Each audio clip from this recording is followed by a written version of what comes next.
Por que Deus permite a dor? No Evangelho segundo o Espiritismo, capítulo 22, item 7, temos um parágrafo que diz o seguinte: em geral, o homem apenas vê o presente. Ora, se o sofrimento é de utilidade para a sua felicidade futura, Deus o deixará sofrer, como o cirurgião sofra as dores de uma operação que lhe trará a cura. Está na obra O Evangelho segundo o Espiritismo. Bom, vamos meditar sobre esse ensinamento.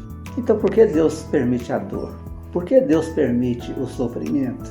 Seria o sofrimento uma espécie de castigo para aquele que faz o mal?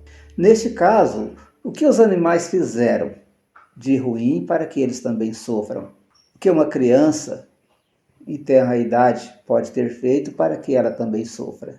Observando então a natureza ao nosso redor, observando o planeta que nos carrega em seu colo para que possamos levar adiante a nossa vida, nós entendemos que o sofrimento é inerente ao planeta, que ele existe desde quando se conhece, se tem a razão de que sabemos o ser humano existir e pelos estudos muito antes do ser humano vir a existir.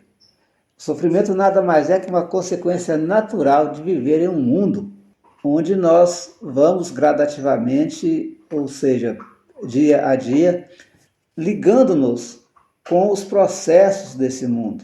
Nós temos que respirar, nós temos que nos alimentar. Os seres vivos têm que sobreviver ou que viver de alguma forma. E isso leva, então, a acontecer determinados fatos, determinados momentos em que os seres vivos vêm a sofrer. Vamos observar, por exemplo, um oleiro ou um escultor fazer um processo para tirar de uma pedra a figura perfeita de uma imagem bonita que ele quer retratar. Para ser feito esse trabalho, o escultor vai tirando pedaços da pedra. A imagem, na verdade, já está gravada dentro da pedra. O que ele precisa tirar é os excessos, para que a gente possa ver a imagem. Então, nessa figura que nós estamos montando, o sofrimento seria decorrente da retirada dessas partes desnecessárias, para tirar dali o ser perfeito, ou a estátua, a imagem perfeita. Assim, Deus trabalha também o ser humano, para que ele um dia se torne um espírito de luz, ou podemos dizer um anjo.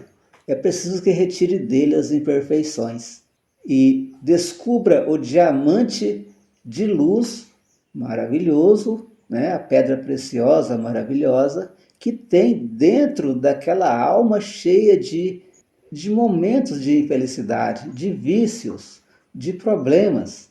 E através, então, desse trabalho do escultor magnânimo, que é nosso Pai, surgirá algum dia à frente o anjo, o espírito de luz, que nós já conhecemos pelas obras espíritas e outras, a existência deles no plano espiritual. E muitas dessas almas, desses espíritos iluminados, desceram à Terra para cumprir missões especiais. E entre eles, o mais excelso, o mais perfeito é nosso Senhor Jesus Cristo, nesse sentido. Então, é preciso nos ater na questão da dor, na questão do sofrimento, que o tempo para nós é como fosse uma prisão, o tempo e o espaço. E nesse decorrer, nessa linha de espaço-tempo, nós temos os momentos de aprendizado em que o escultor vai arrancar de nós as partes desnecessárias, ou seja, os vícios. E é por aí que, tanto para treinar a alma a ser boa, quanto para treiná-la a viver neste mundo, o sofrimento vai acontecer, mesmo naquelas categorias de espécies que ainda não chegaram a questão da humanidade.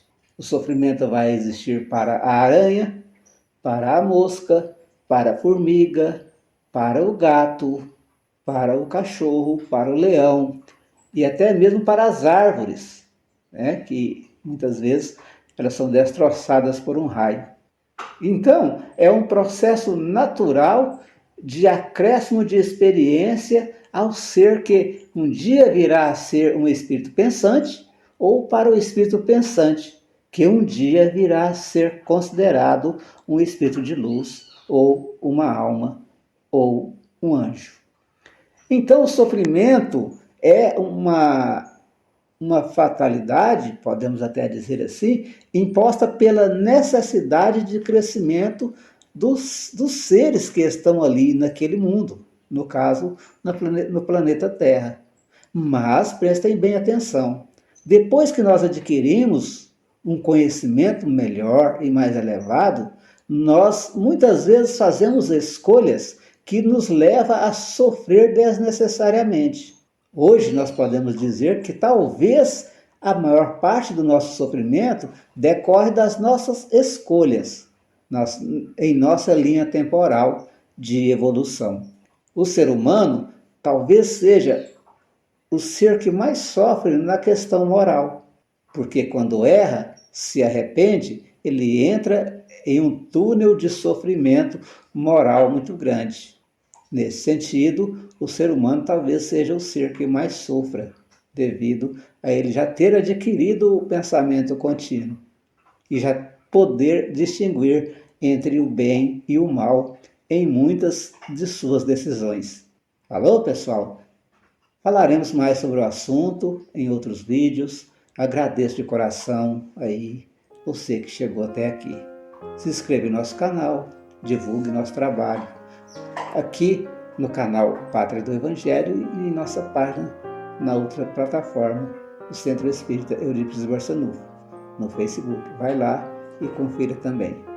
Nosso muito obrigado, que Deus abençoe e ilumine cada um de vocês. Obrigado.